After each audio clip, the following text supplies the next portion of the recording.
That's Mike from Custom Cruisers. Okay, we just put this Mikuni HSR 42 on Ricky's bike. Okay, you can see the hose on here. We've got the fuel pipe connected. We've got the throttle cable connected. Adjusted it how we want. Well, you know, obviously you can adjust the free plate yourself. But beautiful bit of kit, these Mikunis. The original one, wherever it's gone, it's a bag of shit. But this should give him quite a bit more go, bit of 42.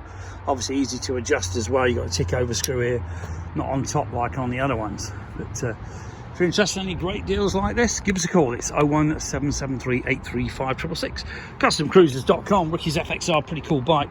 Give us a call. Sell these T-bars, which are inch and a half diameter.